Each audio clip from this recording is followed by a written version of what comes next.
नमस्कार मित्रों, मैं खुशी सोनी आज आपके लिए लेकर आई हूँ महादेवी वर्मा का जीवन परिचय और उनसे जुड़ा एक संस्मरण। तो चलिए पहले उनके जीवन परिचय के बारे में जान लेते हैं। महादेवी वर्मा का जन्म सन 1907 में उत्तर प्रदेश के फारुखाबाद शहर में हुआ था। उनकी शिक्षा दीक्षा प्रयाग में हुई। प्रयाग में महिला विद्यापीठ में प्राचार्य पद पर लंबे समय तक कार्य करते हुए उन्होंने लड़कियों की शिक्षा के लिए काफ़ी प्रयत्न किए। सन 1987 में उनका देहांत हो गया। महादेवी जी छायावाद के प्रमुख कवियों में से एक थी। निहार, रश्मि, नीरजा, यामा, दीपशिखा उनके प्रमुख काव्य संग्रह हैं। कविता के साथ साथ उन्होंने सशक्त गद्य रचनाएं भी लिखी हैं, जिनमें रेखा चित्र तथा संस्मरण प्रमुख हैं। अतीत के चलचित्र, स्मृति की रेखाएं, पथ के साथी, श्रृंखला की कड़ियाँ उनकी महत्वपूर्ण गद्य रचनाएं हैं। महादेवी वर्मा को साहित्य अकादमी एवं ज्ञानपीठ पुरस्कार से सम्मानित किया गया। भारत सरकार ने उन्हें पद्म भूषण से अलंकृत किया। महादेवी वर्मा की साहित्य साधना के पीछे एक ओर आज़ादी के आंदोलन की प्रेरणा है, तो दूसरी ओर भारतीय समाज में स्त्री जीवन की वास्तविक स्थिति का बोध भी है। हिंदी गद्य साहित्य में संस्मरण एवं रेखा चित्र को बुलंदियों तक पहुंचाने का श्रेय महादेवी जी को है। उनके संस्मरणों और रेखा चित्रों में शोषित पीड़ित लोगों के प्रति ही नहीं बल्कि पशु पक्षियों के लिए भी आत्मीयता एवं अक्षय करुणा प्रकट हुई है। उनकी भाषा शैली सरल एवं स्पष्ट है तथा शब्द चयन प्रभावपूर्ण और चित्रात्मक है। मेरे बचपन के दिन में महादेवी जी ने अपने बचपन के उन दिनों को स्मृति के सहारे लिखा है जब वे विद्यालय में पढ़ रही थी। इस अंश में लड़कियों के प्रति सामाजिक रवैये, विद्यालय की सहपाठियों, छात्रावास के जीवन और स्वतंत्रता आंदोलन के प्रसंगों का बहुत ही सजीव वर्णन है। चलिए पढ़ते हैं मेरे बचपन के दिन।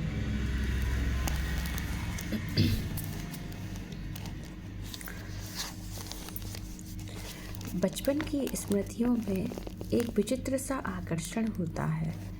कभी कभी लगता है जैसे सपने में सब देखा होगा।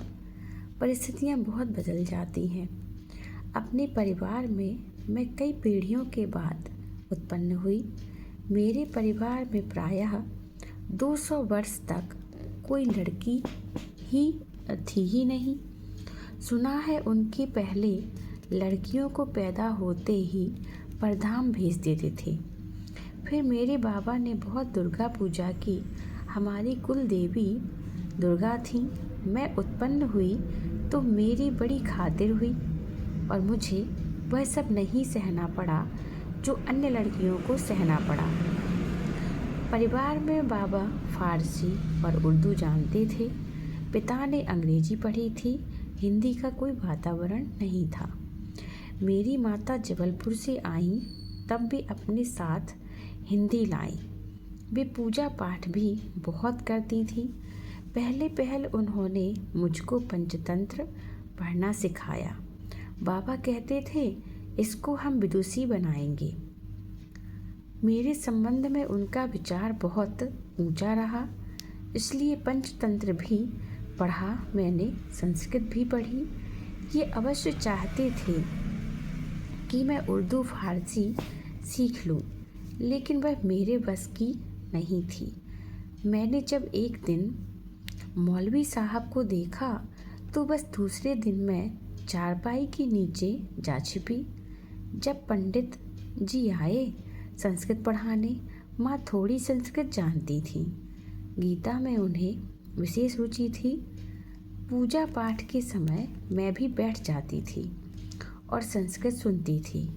उसके उपरांत उन्होंने मिशन स्कूल में रख दिया मुझको। मिशन स्कूल में वातावरण दूसरा था, प्रार्थना दूसरी थी। मेरा मन नहीं लगा, वहाँ जाना बंद कर दिया। जाने में रोने धोने लगी। तब उन्होंने मुझको क्रॉसथवेट गर्ल्स कॉलेज में भेजा, जहाँ मैं पाँचवें दर्जे में भर्ती हुई। यहाँ का वातावरण बहुत अच्छा था। उस समय हिंदू लड़कियाँ भी थीं, ईसाई लड़कियाँ भी थीं। हम लोगों का एक ही मेस था। उस मेस में प्याज तक नहीं बनता था। वहाँ छात्रावास के हर एक कमरे में हम 4 छात्राएं रहती थीं। उनमें पहली ही साथिन सुभद्रा कुमारी मिली। 7वें दर्जे में वे मुझसे 2 साल सीनियर थीं। वे कविता लिखती थीं और मैं भी बचपन से तुक मिलाती आई थी। बचपन में माँ लिखती थी, पद भी गाती थी। मीरा के पद विशेष रूप से गाती थी। सवेरे जागिए कृपा निधान, पंछी बन बोले, यही सुना जाता था। प्रभाती गाती थी। शाम को मीरा का कोई पद गाती थी। सुन सुनकर मैंने भी ब्रज भाषा में लिखना आरंभ किया। यहाँ आकर देखा कि सुभद्रा कुमारी जी खड़ी बोली में लिखती थी। मैं भी वैसा ही लिखने लगी, लेकिन सुभद्रा जी बड़ी ही थी, प्रतिष्ठित हो चुकी थी।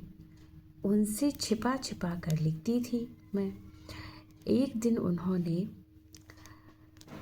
कहा, महादेवी तुम कविता लिखती हो? तो मैंने डर के मारे कहा, नहीं।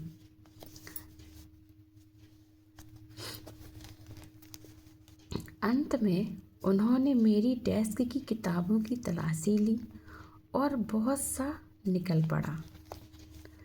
उसमें से तब जैसे किसी अपराधी को पकड़ते हैं, ऐसे उन्होंने एक हाथ में कागज लिए और एक हाथ से मुझको पकड़ा और पूरे हॉस्टल में दिखा आई कि ये कविता लिखती है। फिर हम दोनों की मित्रता हो गई। क्रॉसथवेट में एक पेड़ की डाल नीची थी। उस डाल पर हम लोग बैठ जाते थे। जब और लड़कियां खेलती थीं, तब हम लोग तुक मिलाते थे।